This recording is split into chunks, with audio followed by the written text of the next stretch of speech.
Hello, and welcome to Training with Trisonius. I am Trisonius. So today, we're going to focus on loops. Loops allow us to execute one or more blocks of code multiple times in C#. And you may ask yourself, well, why in the world would you want to do that? But there are some really basic practical uses for loops, and we'll see some of those in today's lesson. So let's jump right in. And so what we're going to learn today is we're going to learn what a loop is, why loops are important, and then we're going to learn about loops in C#. Now there are 4 different types of loops that we can use in C#, but today's lesson is only going to focus on 3 of those. So in today's lesson we're going to focus on the while loop, the do while loop, and the for loop. Finally, we'll learn about loop control statements. And these are 2 individual statements that can be used within a loop in order to create a certain behavior. So let's jump right in. So what is a loop? Well, loops are among the most basic and powerful programming concepts. A loop is an instruction that repeats until a specified condition is reached. So a loop structure basically asks a question. And so if the answer requires an action, it is executed. The same question is asked again and again until no further action is required. Now each time that a loop repeats itself, it's referred to as an iteration. And so we say that a loop iterates or continues to repeat itself. A loop is a control statement that allows repeating execution of a block of statements. So one type of loop may execute a code block a fixed number of times. So you may have a loop that says, hey, loop this code 4 times. And then once you've done it 4 times, then exit out of the loop. You may have another type of loop that executes code while a given condition remains true. So, for instance, you may loop code until the end user hits a certain key. And you're checking to see if the key that's hit is equivalent to a certain key. So in other words, you may say, hey, continue to loop until the end user hits the X key, and then break out of the loop. And you may ask, why would you do that? Well, we'll get into those kind of reasons later. I'm just trying to give you some simple examples right now. And then finally, you may execute a code block 1 time, no matter what. And then all subsequent executions are based on a condition being true. So there are some bad types of loops. In particular, there's a loop that never ends, and it's called an infinite loop. Now this is not a good thing. You typically do not want to create an infinite loop because there's no way to break out of it. But it's important that you know this. And typically what happens is if you create a condition that can never become false, and it's always true, you'll always continue to loop. So let's go ahead and dive in, get a little bit more information about why loops are important. So loops are important because they're an essential part of any programming language. As you learn more and more and more about programming, you'll realize that a lot of what we do is mostly a matter of mastering the idea of controlled repetition. Now, all programs are written with 3 types of flow control. In other words, the way the computer program reads the code from top to bottom in some cases. So there's what we call sequential flow, which is the linear execution of instructions. Now, we learned about that in lessons 3 through 5. We didn't actually call it sequential flow, but that's what we were doing. And it's where code is executed one line after another after another. And that's the normal linear execution known as sequential flow. There's another type of flow which is known as conditional flow. And this is making choices based on the evaluation of conditional expressions. So in our last lesson, we learned about this. We learned about conditional flow because your code gets executed in a linear manner. But then if you reach an if statement, your code may skip the if statement, or the statements that are inside of the if block, or they may go inside of the if block and actually execute those statements. That conditional flow is implemented by using the if or switch statements that we learned about in lesson 6. And then finally, there's a looping flow, which simply repeats one or more set of instructions a number of times.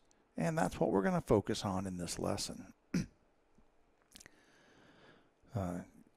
Things that we do, trying to learn how to program at times, are depicted like in this funny loop comic where we stare blankly at the screen. After a while, we decide to open a news site. Then we start reading. We get bored. We absently check our smaller phone or device. And then we return to staring at the screen blankly. Anyway, funny example of a loop, but loops happen all the time. So let's continue to move forward. The first loop we're going to talk about is the while loop. Now the syntax of the while loop is shown right here in this gray box on the screen. And you'll see that it's the word while, all in lowercase, open parenthesis, and then inside the parenthesis there's a condition. Now that condition is very similar to the type of conditional expression that was used in the if statements.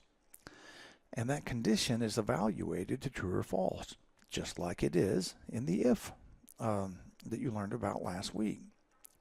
So as long as that condition evaluates to true, the statements inside of the while block will be executed, and then it will come back up and evaluate the while statement again, and or evaluate the condition as part of the while statement again. And as long as that condition remains true, the statements will be executed again. So over on the right hand side of the screen, you can see kind of a flow diagram where the code, the control flow comes in, the code is being executed, it hits the condition, evaluates the condition. If the condition evaluates to false, then it does not execute the code block and it exits the loop. However, if the condition evaluates to true, it executes the code block and then returns back to evaluate the condition again. Now the condition can be any expression, just like it was an if statement, right? And you can use logical operators, and you can certainly use comparison operators, just like you can with an if statement. Now the code block, that can be a single line of code, a single statement, or it could be several lines of code. You'll see an example of this in a second. The condition will be evaluated again and again until it's false. If the condition evaluates to false, the loop will end. Now it's important to note, and this is very important about the while loop. With a while loop, if the condition evaluates to false, the loop may never be executed. Or I should say the code block within the loop will never be executed. And so when the condition is tested and the result is false, the loop body is skipped and the first statement after the while loop is executed. Okay, let's move on to a real example here. An example of the while loop. So this is a C# example of a while loop within void main, and then the result, whenever this code is actually executed, is displayed in the white box next to the code. So let's walk through this code. You notice that there's a variable named A. It's of type integer, and it's declared, and it's initialized with a value of 10. Then we find the while loop. And you can see the syntax there. It's the word while, open parenthesis, and then your condition. Our condition is A is less than 20.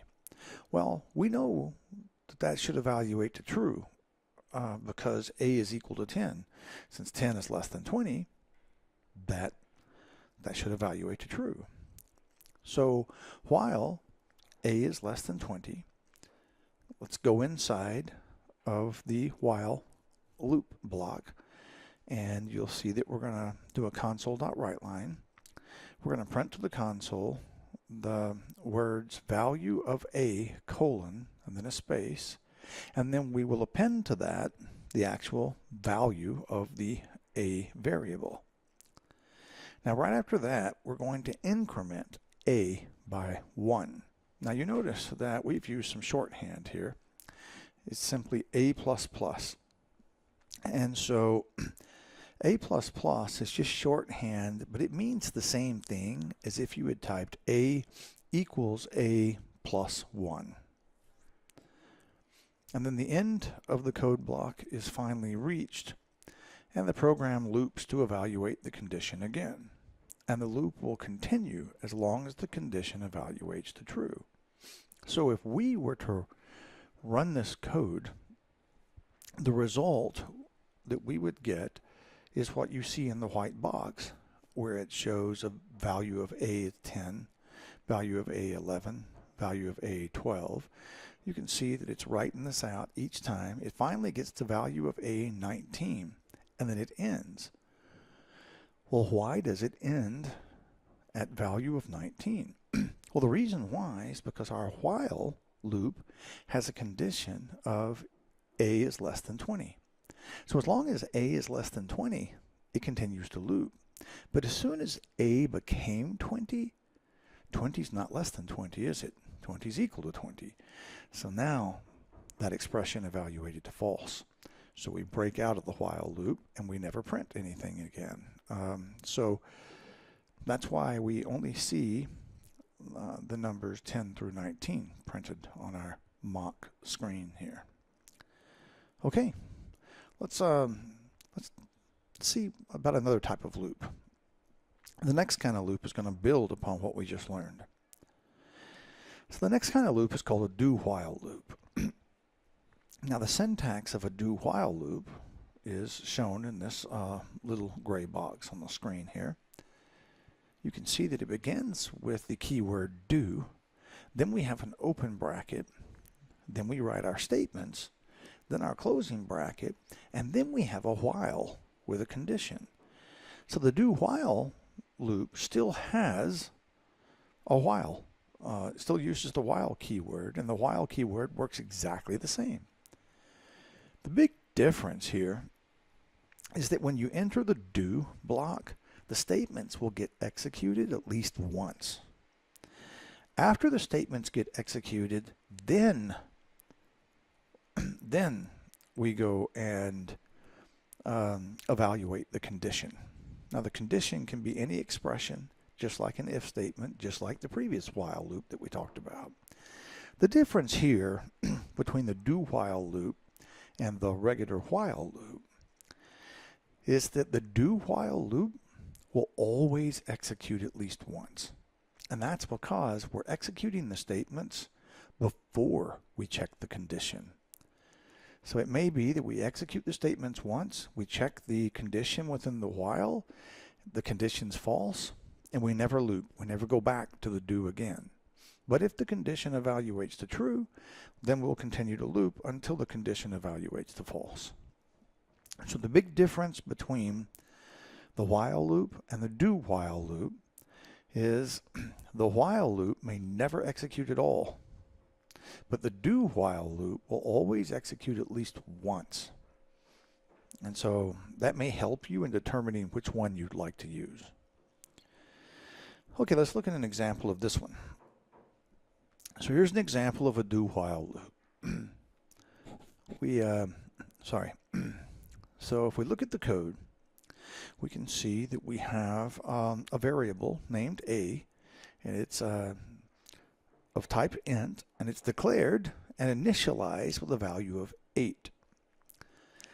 Then we begin to see our loop. So we've got our do keyword, and then our open bracket, and then console.writeLine, value of a, and then we append to that the actual variable a, which will get the value out of the memory location. And then we increment a by 1. This time I did it using a equals a plus 1 instead of a plus plus. Then we end the block and we have our while statement. And so while a is less than 18. So the way this is going to work is the control flow. The program's going to declare the variable, assign it the value of 8, come into the do loop, but it's going to go ahead and execute console.writeLine, and we're going to print the value 8 to the screen. So you can see value of a colon 8. Then we're going to increment a by 1. Now we're going to finally evaluate whether a is less than 18. Well, in this example, a started at 8. We incremented it by 1. So now it's a 9. So since a equals 9, 9 is less than 18, so it evaluates to true.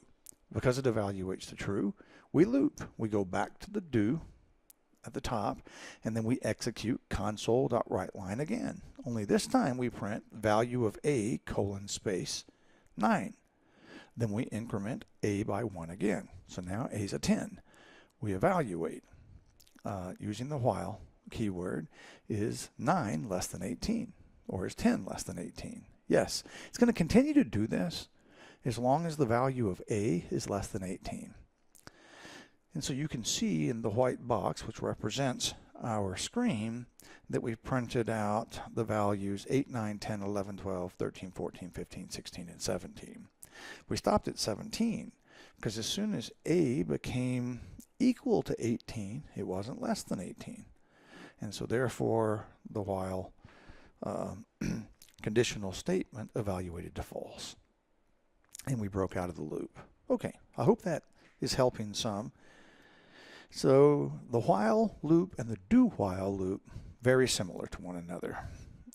It's just the do while loop always executes at least once.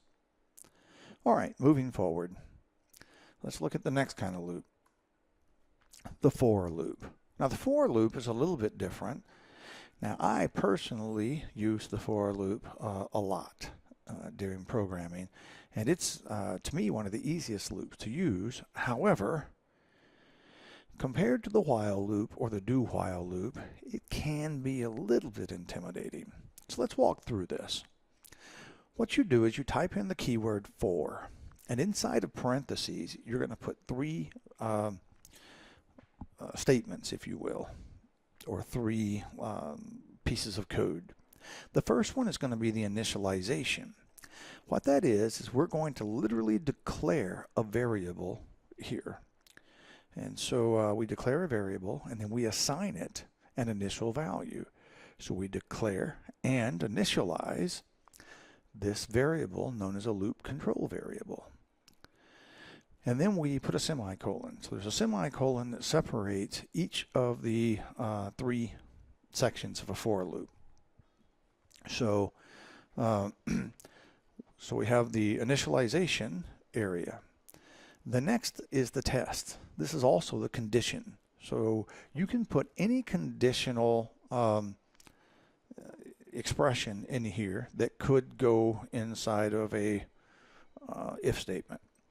So this is the expression that's going to be evaluated or tested to see whether or not it is true. If it's true, then the for loop will continue to loop. But if it's not true, if it's false, then it'll break out of the loop. The third and final section as part of the definition of the for loop is the update. This is the amount that you're going to increment the loop control variable with each iteration of the loop. This will make more sense when we see the code. But the way this works is the control flow hits the for loop, it looks at it and says, oh, you know what? This is the first iteration, so I need to initialize the loop control variable and assign its initial value. So it does that. It does its initialization. It then tests the condition to see if it's true. If it's true, then it jumps down. It doesn't do the update.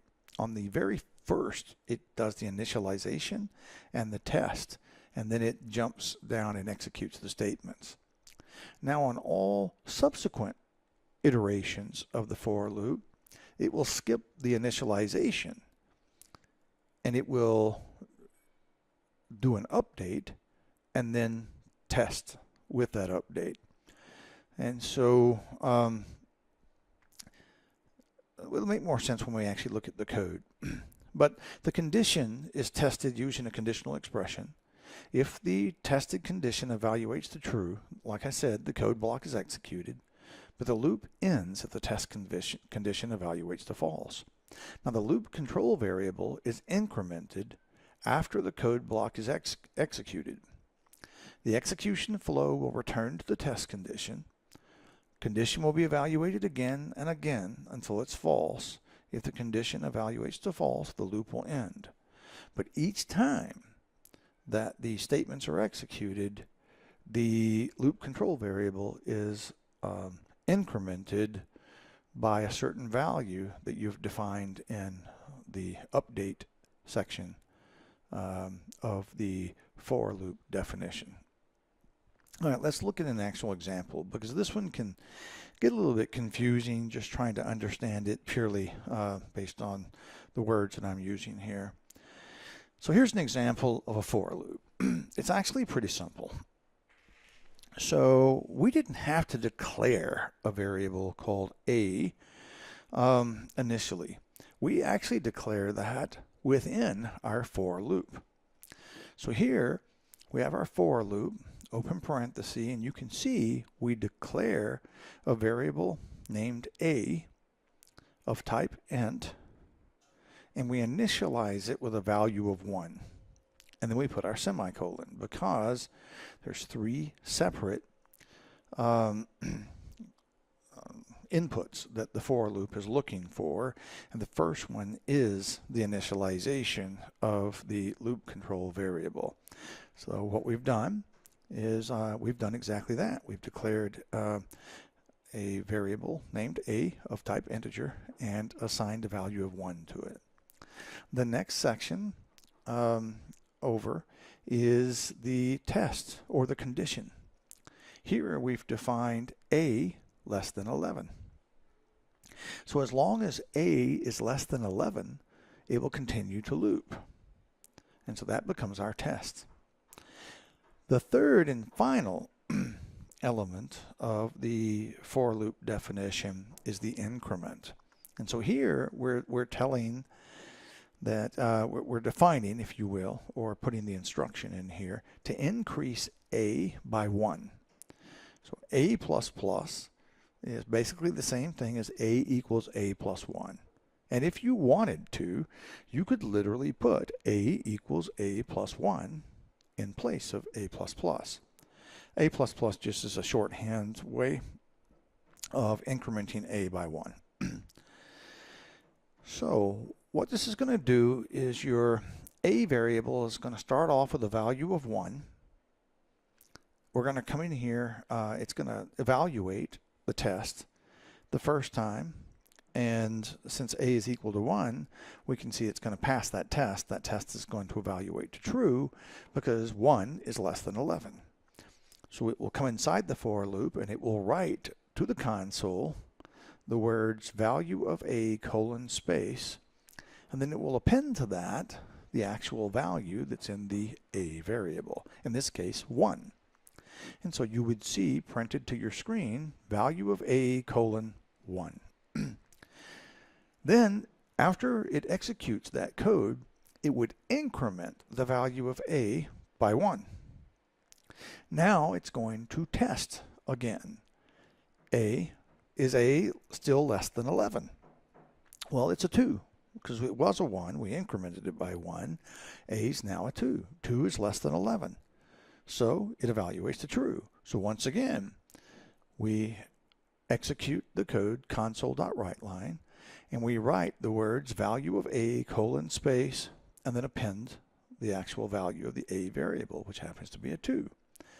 This continues until the value of a is no longer less than 11. It evaluates to false, and then it breaks out of the loop. And so that's the way a for loop works. It's not hard. All you have to do is remember there's 3 sections to the for loop definition, and each needs to be separated with a semicolon. Okay, so let's learn a little bit more about some loops, and specifically let's learn about the loop control statements. So I told you at the beginning of the lesson that there were 2 loop control statements. The first of the 2 is a keyword known as break. It's the break statement.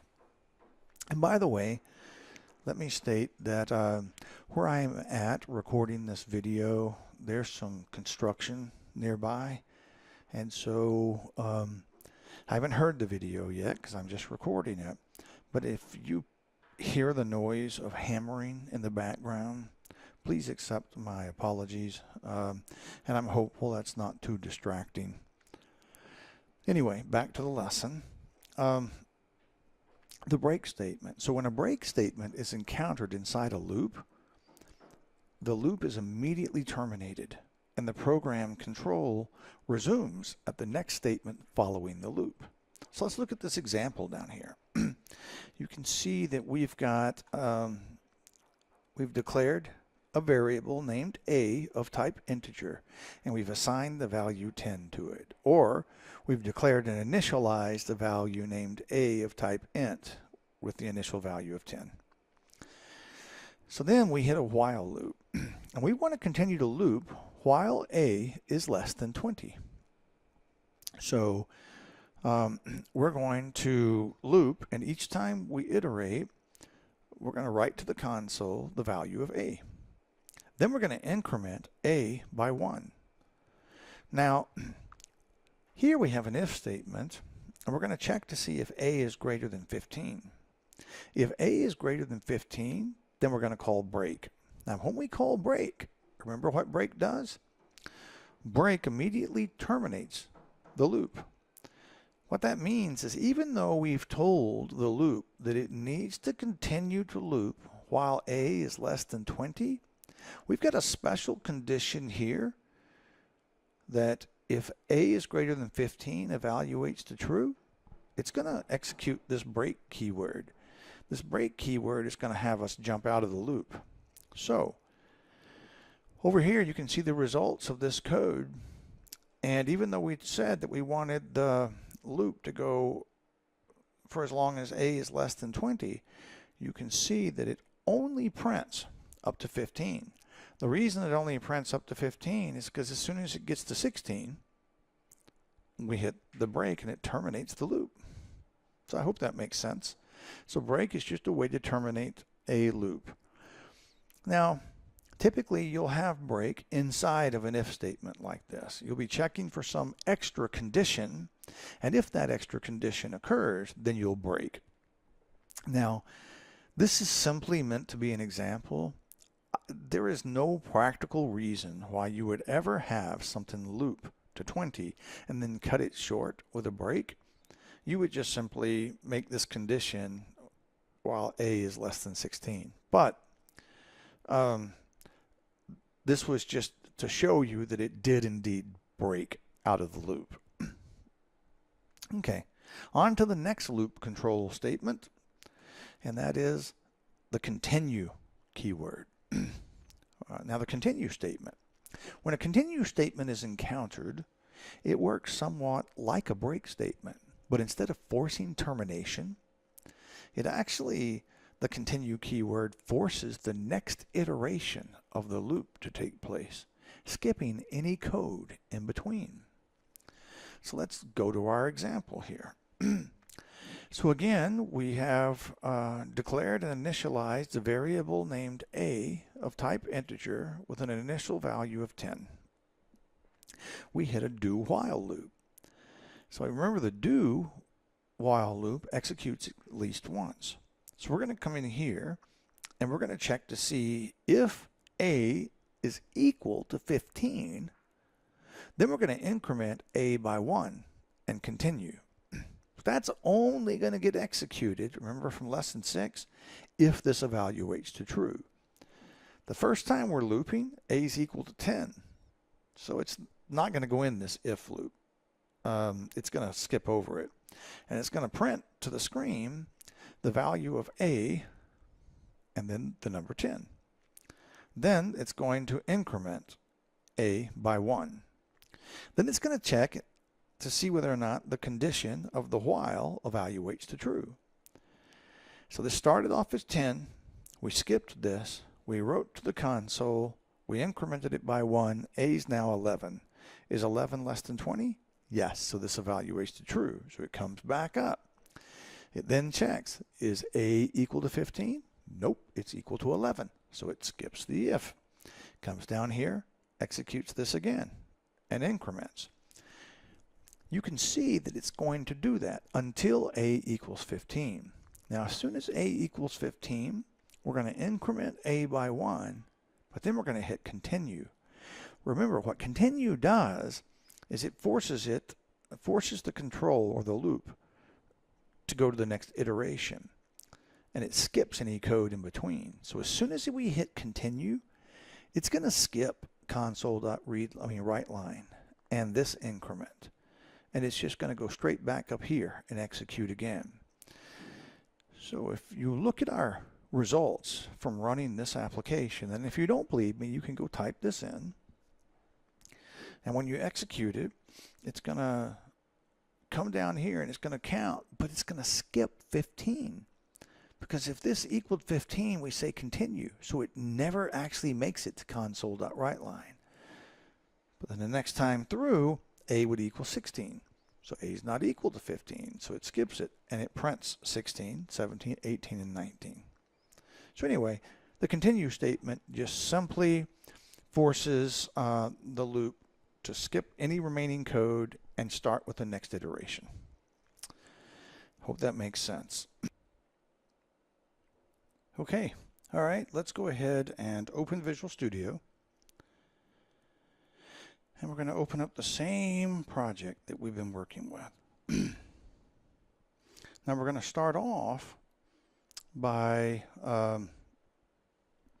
let's jump into console lesson 4. Now we're going to start off by completing the homework exercise from the last lesson. And that was to generate a description for our character.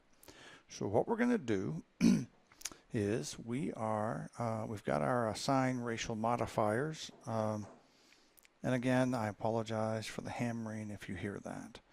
So what I'm going to do is I'm going to come up here to the very top, and I'm going to declare I'll keep my strings together. How about that? Let's just come up here, put it with the other string, and static string, and we'll call this description. So let's declare a variable for description. And now let's go and create a generate description method. I'll just come all the way down here to the very bottom, and I'll just put it right below assign stats. Well, sorry, right below assign stats. So we're going to have a static void generate description. Open parenthesis, close parenthesis, and there's our method. Now the homework assignment was for us to evaluate strength and dexterity. So the first thing we're going to do is we're going to put in here if strength greater than 12. Okay. So if strength is greater than 12, then we want to do something. Well, first of all,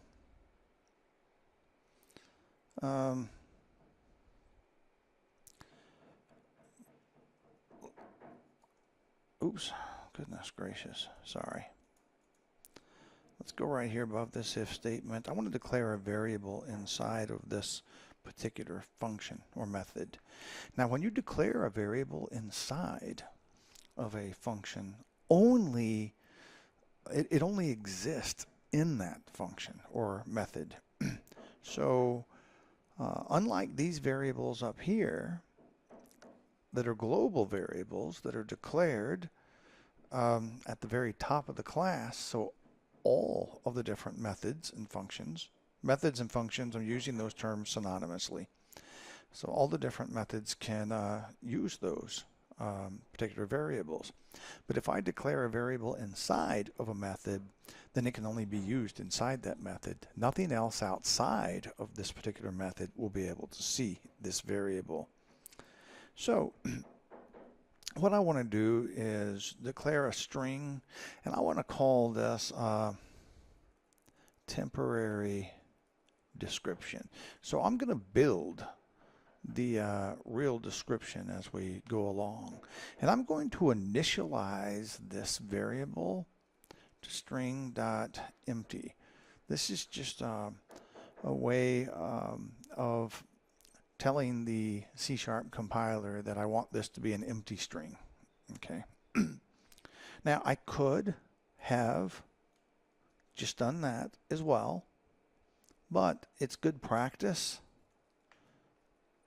to actually, oops, they moved that out of the way so I can see what I'm typing, string.empty, to use string.empty where possible. So we initialize that to an empty string. And so since this method is called generate description, that's exactly what I want it to do. So I'm going to take temporary description, and I want it to contain the name of my character. So we're going to make it equal to, so name, right now, just going to make it equal to name.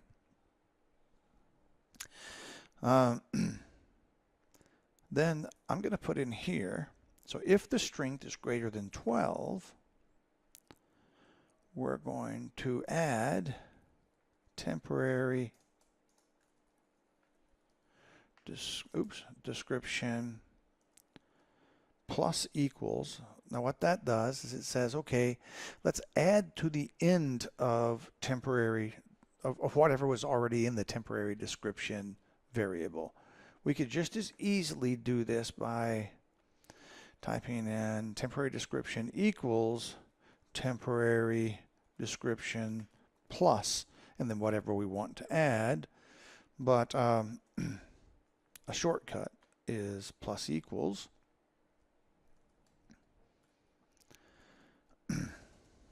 space as above average strength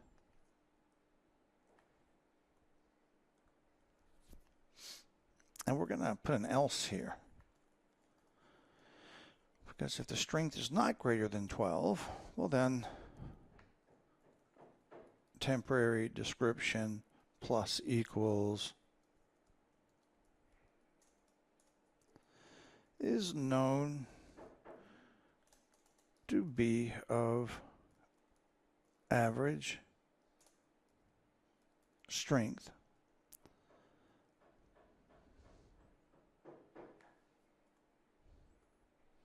All right, so it's either has above average strength or is known to be of average strength. And then we want to evaluate dexterity. So if dexterity is greater than 12,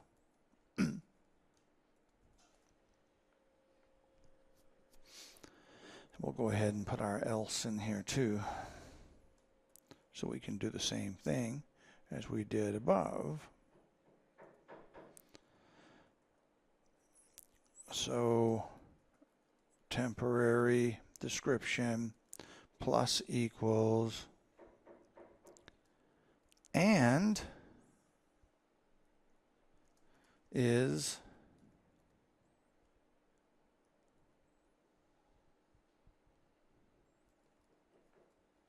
extremely quick and nimble. Okay. Or if it's not above 12, then we'll make the temporary description simply say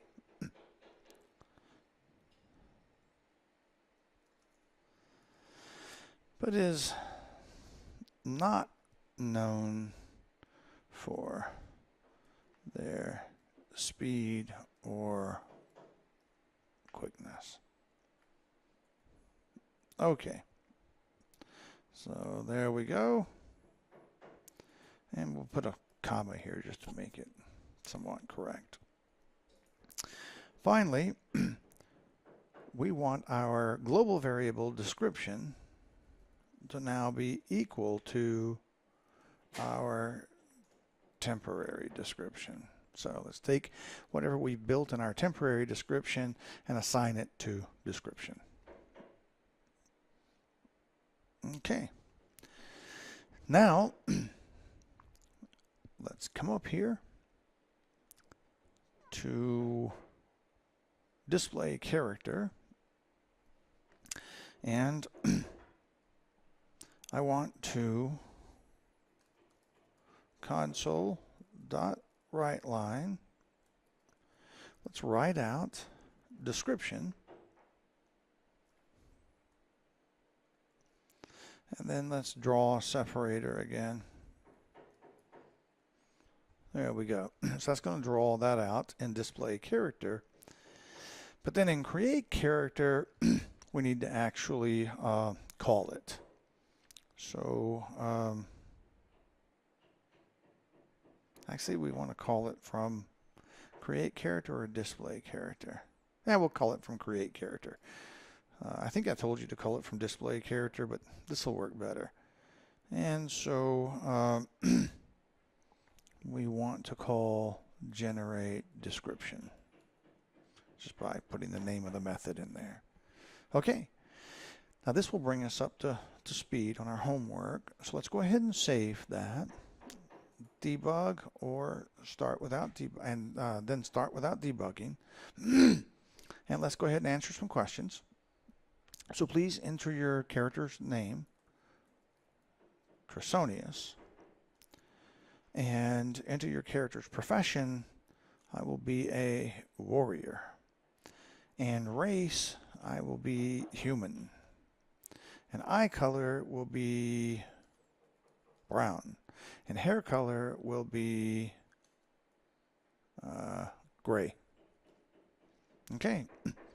And we can see that all of that gets printed out, and we have a description at the very bottom that says Trisonius has above average strength but is not known for their speed or quickness. All right, I probably should say just is not known for speed or quickness, but anyway, you get the idea. So we've now the computer is able to put together a description for us. And if I were to go and lower my strength and assign stats and make my strength an 11, for instance, but make my dexterity a 13, and I run this again,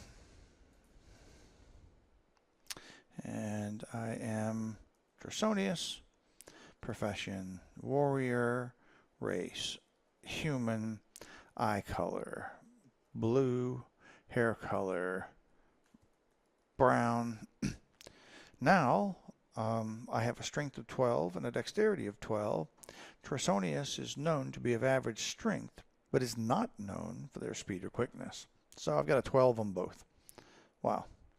So anyway, you can see that we've accomplished what the homework assignment was. So let's go ahead and move forward. Now, here we have a profession, right? We're allowing our we have a get profession. It says, please enter your character's profession. What I'm going to do is I'm going to modify this slightly because I only want them to be able to choose from warrior,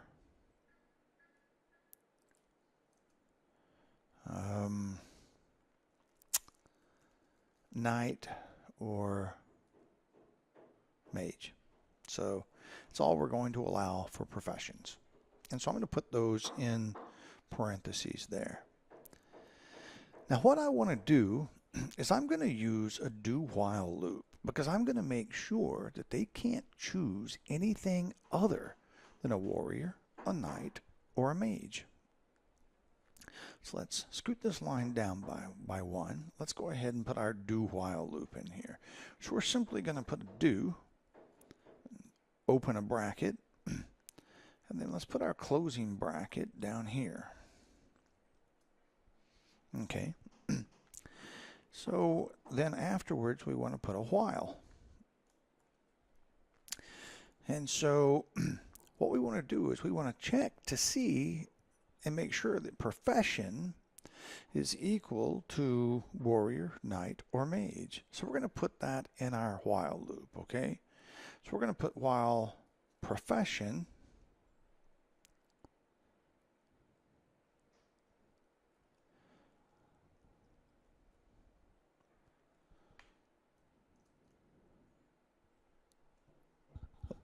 sorry, hang on one second.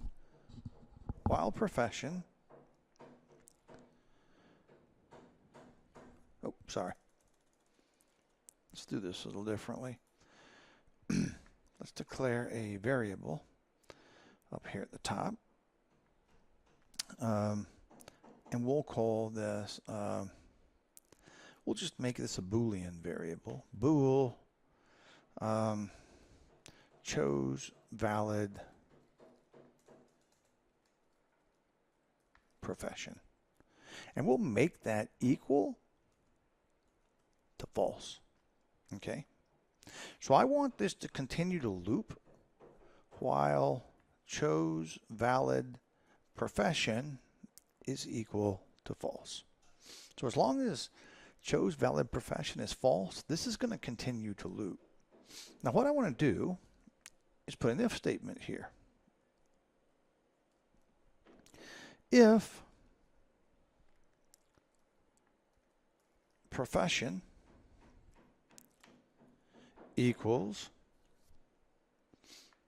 if profession dot to lower equals warrior, or profession dot to lower equals knight, or profession to lower equals mage, then I want to, then if they typed in one of those, then I'm going to set chose valid profession to true because they chose a valid profession. And so that's great. However, if it doesn't equal one of those, if that if statement evaluates to false based on each one of those expressions, then I'm going to write something to the console. I'm going to console.writeLine. So I want to write a blank line. console dot writeLine.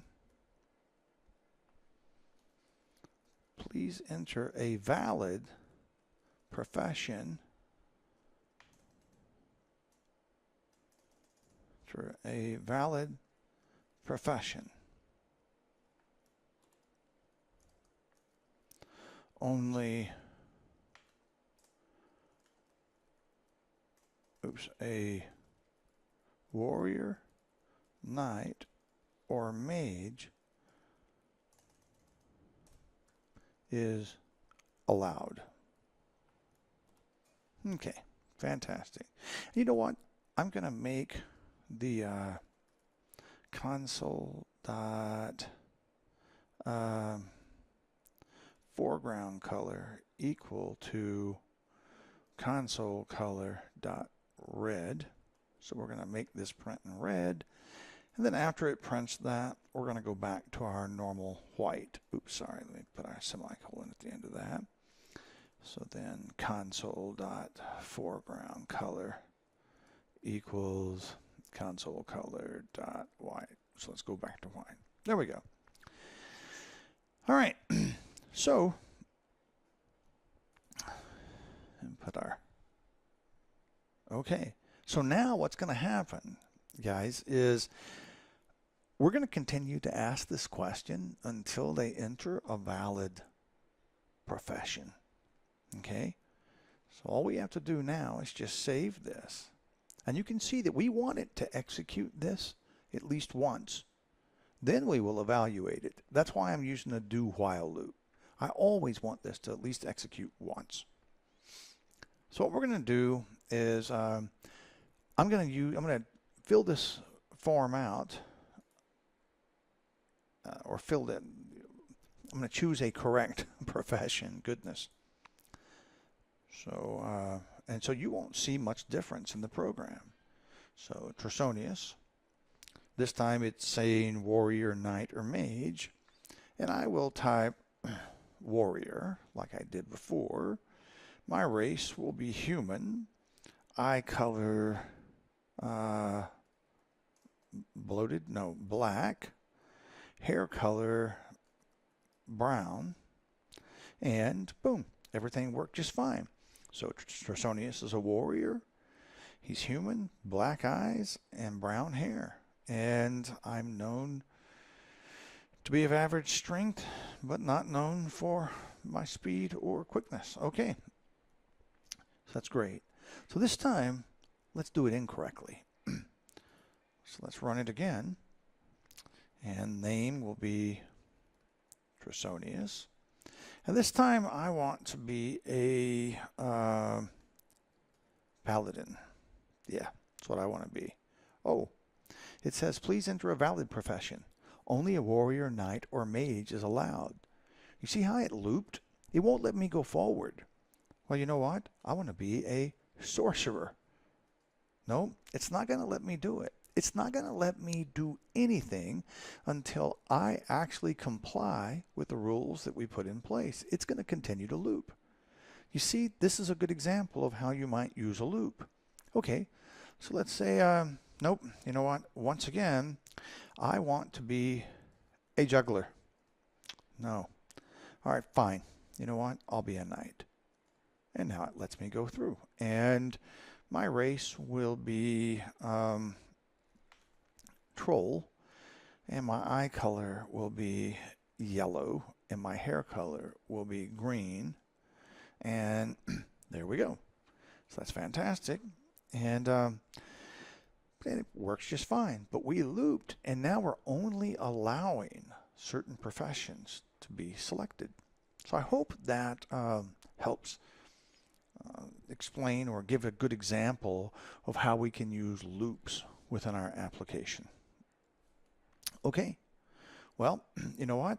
I hope you've learned something, and we're going to wrap up by going over everything that we've learned and then giving you your next homework assignment. Okay, talk to you in just a minute. Okay, so what did we learn today? So we learned that loops are among the most basic and powerful of programming concepts. A loop is an instruction that repeats until a specified condition is reached, and we've seen 3 examples of that. Now, loops are an essential part of any programming language, and becoming a programmer is mostly a matter of mastering the idea of controlled repetition.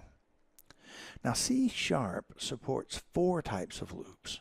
And remember, I said that at the beginning. Now, this lesson only focused on 3 of the 4. So we focused on the while loops, the do-while loops, and the for loops. C# also supports the Foreach loop, but we're not going to cover that in this lesson. There's a little bit more we need to learn before we can get to the Foreach loop. And then finally, a loop is a control statement that allows repeating execution of a block of statements. So, you know what? It may execute a code block a fixed number of times, like a for loop. Or it may execute a code block while a given condition remains true, like a while loop, right?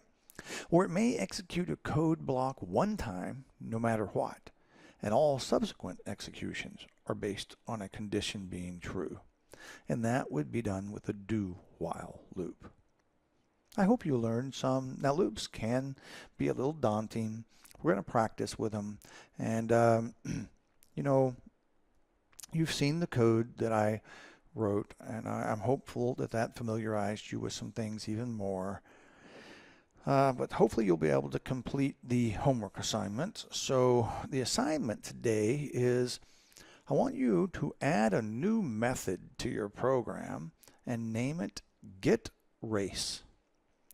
And within the new method, create a do-while loop that checks to ensure the user entered a valid race. Now, the valid races should be human, elf, dwarf, or gnome.